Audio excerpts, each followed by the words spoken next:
as a perennial activity.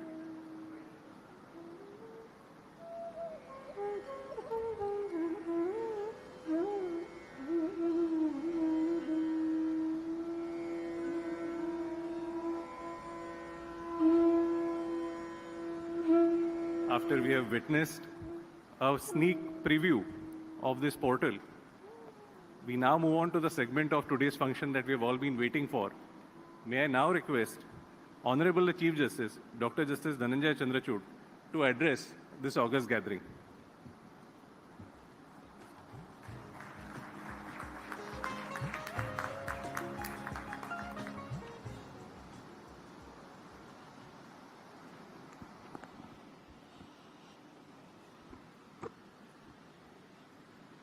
नमस्कार.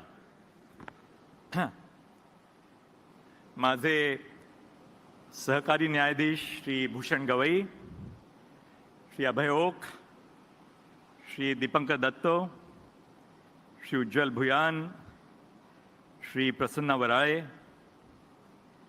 महाराष्ट्राचे मुख्यमंत्री माननीय श्री एकनाथजी शिंदे, मुंबई उच्च न्यायालयाचे मुख्य न्यायाधीश श्री देवेंद्र उपाध्याय, मुंबई उच्च न्यायालयाचे माजी मुख्य न्यायाधीश श्री मोहित शहाजी, मुंबई उच्च न्यायालयातून बाकी उच्च न्यायालयाचे मुख्य न्यायाधीश, पंजाब आणि हरियाणा उच्च न्यायालयाचे न्यायाधीश श्री शावक वजीजदार, हिमाचल प्रदेशचे मुख्य न्यायाधीश श्री अमजद सय्यद, कर्नाटक उच्च न्यायालयाचे मुख्य न्यायाधीश श्री दिनेश प्रतिनिधी, राजस्थान उच्च न्यायालयाचे मुख्य न्यायाधीश श्री संभाजी शिंदे, श्री नरेश पाटील जी, मुंबई उच्च न्यायालयाचे वरिष्ठ न्यायाधीश श्री नितीन जामदार, मुंबई उच्च न्यायालयाचे सर्व न्यायाधीश, महाराष्ट्राचे मुख्यमंत्री श्री देवेंद्र फडणवीस जी व Shri Ajit Pawar ji, Shri Devang Girish Vyas, additional solicitor general of India, doctor Birendra Saraf, महाधिवक्ता महाराष्ट्र राज्य, चीफ सेक्रेटरी मुख्य सचिव श्रीमती सुजाता सौनिक, श्रीमती मनीषा म्हैसकर, श्री संग्राम डी देसाई, अध्यक्ष बार काउंसिल ऑफ महाराष्ट्र आणि गोवा, श्री नितिन ठक्कर, अध्यक्ष बॉम्बे बार असोसिएशन, श्री प्रशांत रेडेकर, अध्यक्ष advocates association of western India,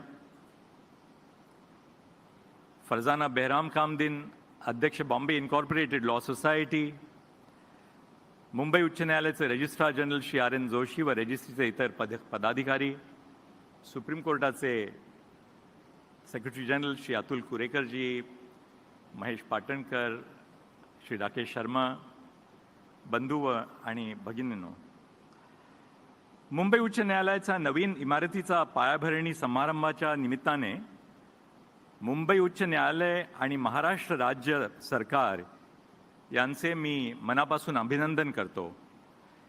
ही इमारत पुढील 100 वर्षाकरता पक्षकार, वकील मंडळी व न्यायाधीशांकरता एक उपयुक्त योगदान देणारी असेल.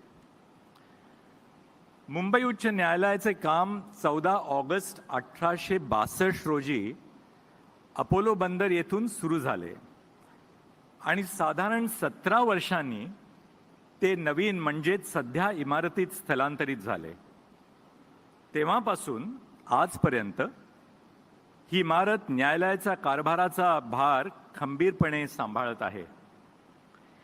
या तब्बल 150 वर्षाच्या इतिहासात अनेक स्थित्यंतरे आणि बदल या न्यायालयाने पाहिले. या कोर्टाचा लौकिक आणि इतिहास हा फारच दैदिप्यमान आणि प्रेरणादायी आहे. या न्यायालयाने आपल्या देशाला अनेक राष्ट्रीय नेते दिले आहेत. त्यात प्रामुख्याने महात्मा गांधी, भारतरत्न डॉक्टर बाबासाहेब आंबेडकर, सरदार वल्लभभाई पटेल, श्री के एम मुंशी, भारतरत्न पी.व्ही. काणे यांचा प्रामुख्याने उल्लेख करावा लागेल. तसंच मुंबई उच्च न्यायालयाने अनेक नामवंत न्यायाधीश आणि वकील यांचीही कारकीर्द घडवली. मुंबई शहर हे आर्थिक, व्यावसायिक औद्योगिक क्षेत्राचे माहेरघर आहे. या अनुषंगाने या न्यायालयात वेगवेगळ्या क्षेत्राची आणि विविध प्रकारचे खटले चालत असतात आणि म्हणूनच मुंबई उच्च न्यायालयाला अनेक सामाजिक, राजकीय आणि शैक्षणिक क्षेत्रातील निवाड्यांचा इतिहास आहे.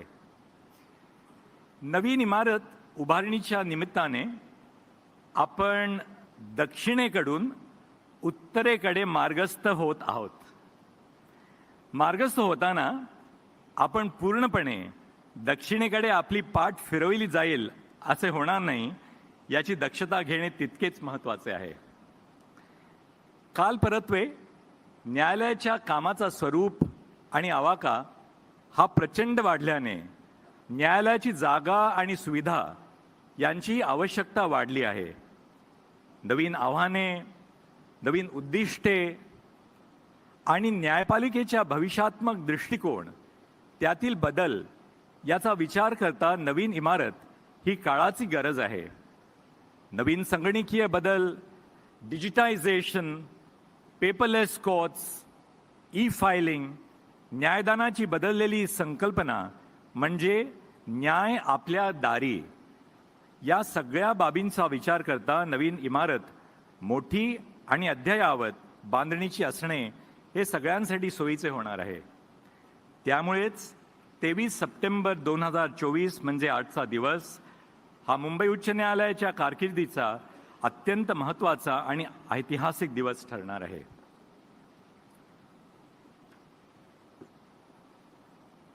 I'm delighted to return to the city that has been my haven, Mumbai, and to the institution that has shaped me, the Bombay High Court. Not only did I serve as a judge of the Bombay High Court for over 13 years, but my days as a young advocate, learning the ropes of this profession, were also spent in the hallowed corridors of this institution. They say that nothing compares to the sweetness of homecoming, but for me, today's homecoming is like no other. As the court transitions from the old to the new, it symbolizes a remarkable ability to honor our heritage while embracing the challenges of the future. Theater artists are often told that if they respect the stage will respect them. As we celebrate the groundbreaking ceremony of the new High Court complex, we must first pay homage to the heritage building that has been our stage, an architectural marvel that has mentored us all. The heritage building of the Bombay High Court is replete with fascinating stories and hidden gems. Every corner of the building tells a new story. For instance, as you walk through its halls, you will notice intricate carvings of monkey judges and fox advocates peeking out from the pillars, wearing lawyers' bands. Legend has it that these whimsical touches were added by a disgruntled subcontractor as mischievous revenge against the arduous legal system of the law. But there is something more than the visual imagery. It is an important symbol. And what is that symbol?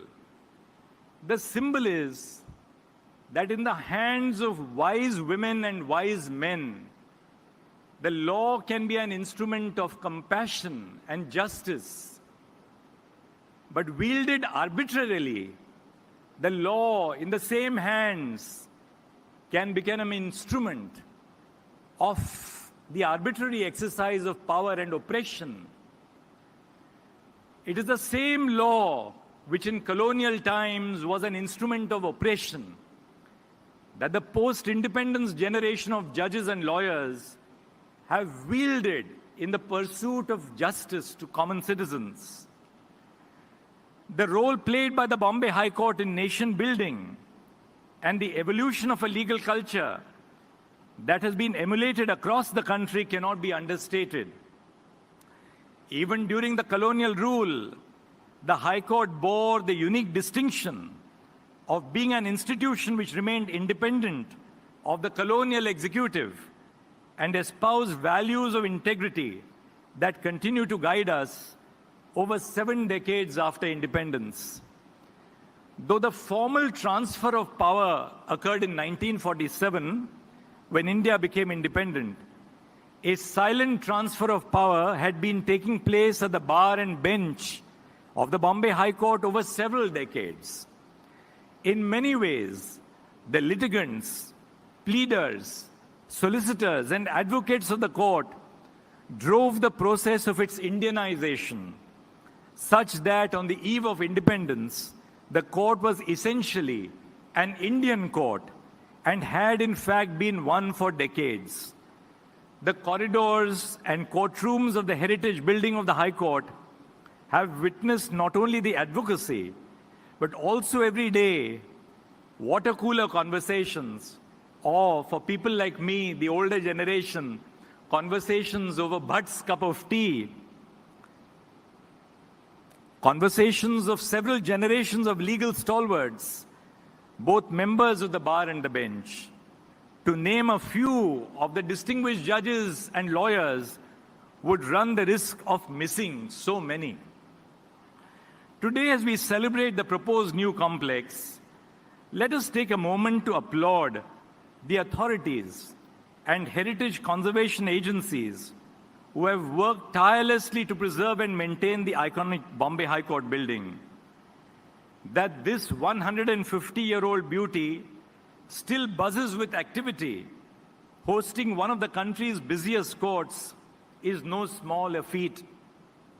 Successive governments, members of the bar and the bench, have put in a tireless effort to keep it running safely and effectively.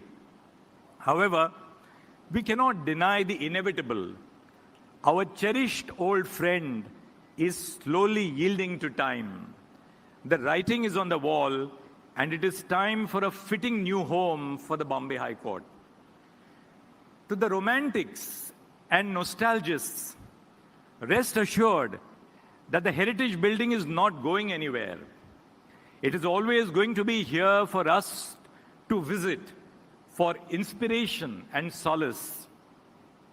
I, for one, will often find myself returning to the words of Lokmanya Gangadhar Tilak, etched on a plaque outside the courtroom where his trial took place. And remember that at the end of the trial, Lokmanya Tilak was sentenced for the offense of sedition to suffer 6 years of imprisonment in Mandalay in Burma. Crossing the plaque innumerable times as a young lawyer, I still remember these words of Lokmanya Gangadhar Tilak. And he said, "In spite of the verdict of the jury, I maintain that I am innocent.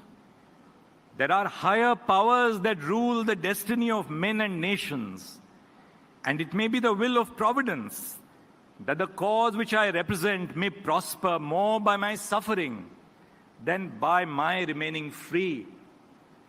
The same traditions were carried on by the Bombay High Court during the years of the emergency, when judges of the Bombay High Court forsake their own careers as judges in support of the cause of liberty and freedom.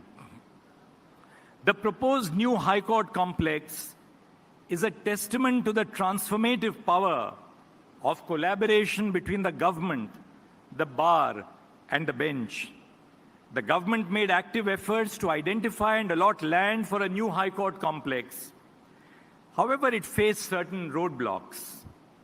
The High Court and the Supreme Court, in response to a letter from the Bombay Bar Association, took suo cognizance of the urgent need for accommodation, sparking a chain of events that brings us here today. And I would like to thank all the three associations, the Advocates Association of Western India, the Bombay Bar Association, and the Bombay Incorporated Law Society in coming together. Likewise, I'd like to praise the efforts of my very distinguished colleagues on the bench of the Supreme Court, Justice Gawai, Justice Oak, and of course, Justice Dipankar Datta, who was the Chief Justice of the Bombay High Court when critical decisions were taken, and now, of course, Brother Deven Upadhyay. The government's prompt and cooperative action has been commendable, demonstrating a shared commitment to strengthening our judicial infrastructure. As we move forward, our priority must be to expedite construction while ensuring the safety and security of the existing building, which will continue to operate in the interim. To address the pressing space constraints, I am pleased to note that the government is proactively exploring ways to optimize space in nearby buildings to augment the existing complex. This will help bridge the gap until a new complex is operational. In many ways, this ceremony celebrates not only the promise of a modern state-of-the-art facility, but also the spirit of cooperation that has made it possible. Let us all be clear, and let's not be befuddled by our vision.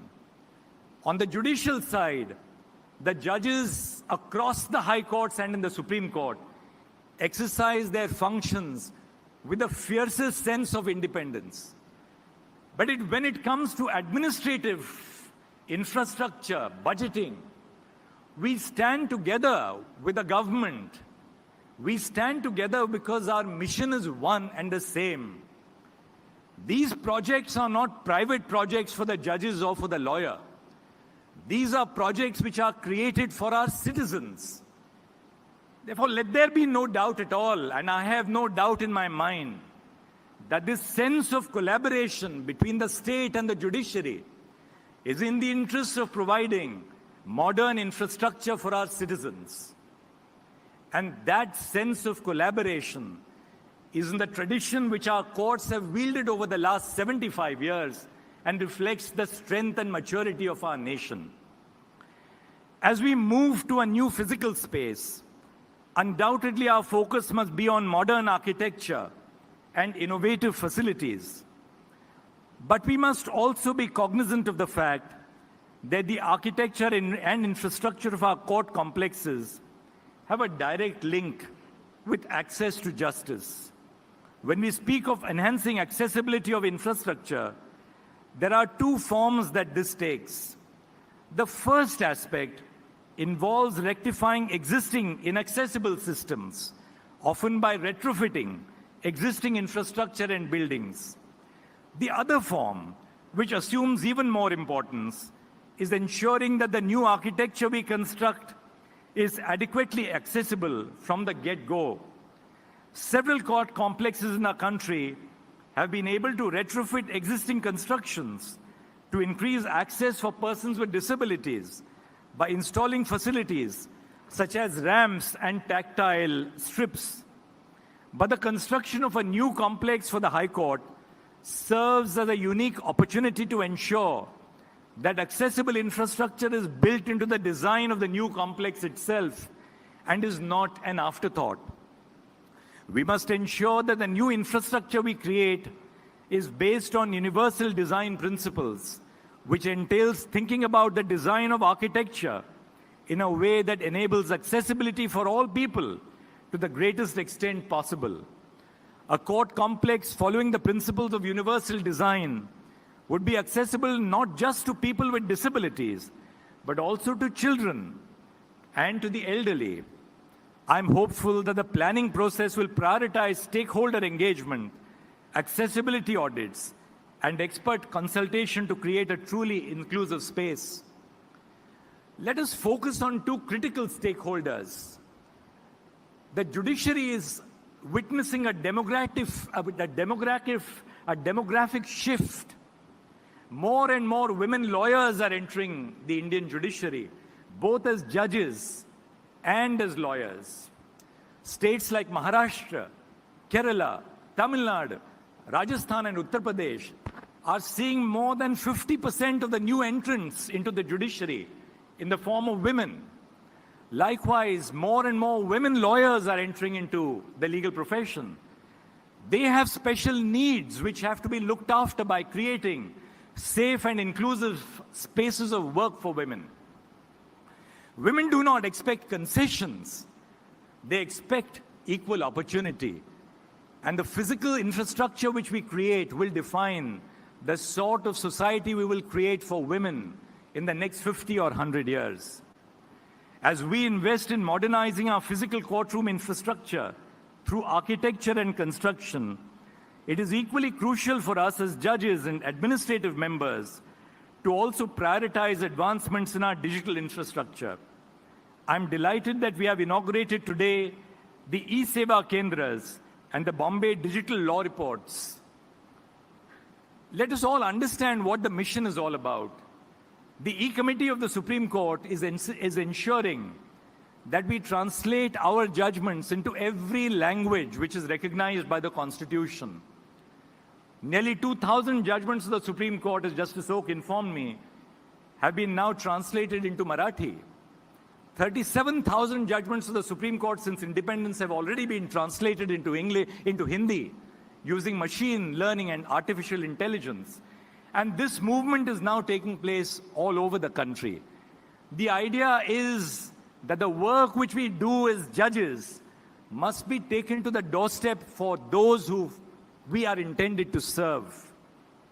Gone are the days of scouring through rows of dusty law manuals with students, researchers and lawyers searching tirelessly for relevant case law.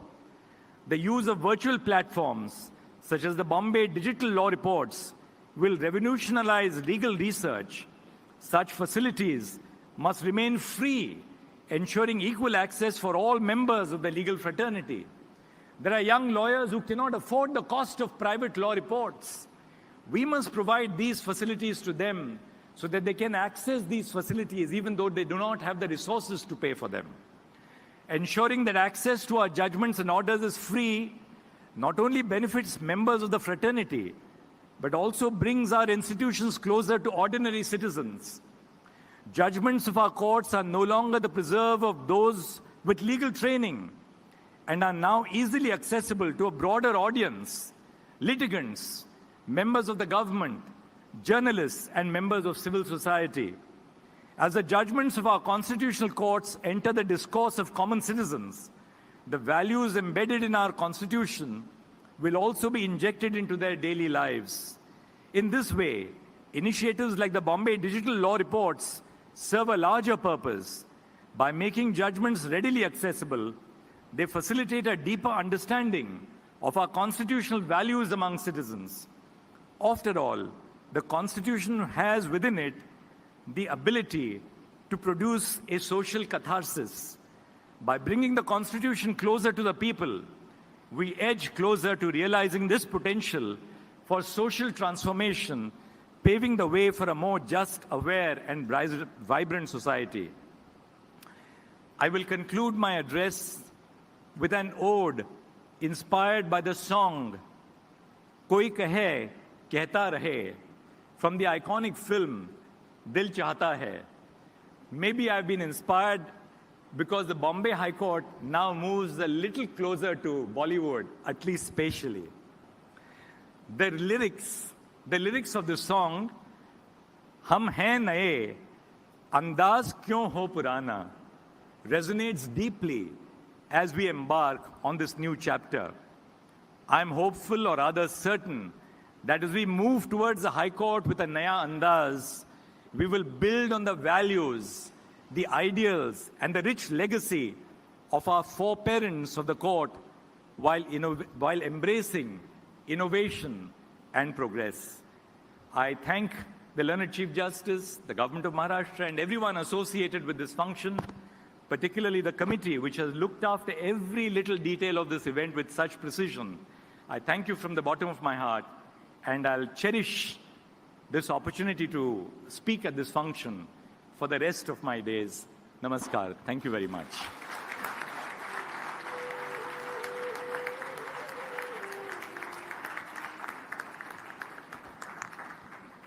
Thank you so much, sir. I would now like to request Honorable Shri Justice Nitin Jamdar to give the vote of thanks.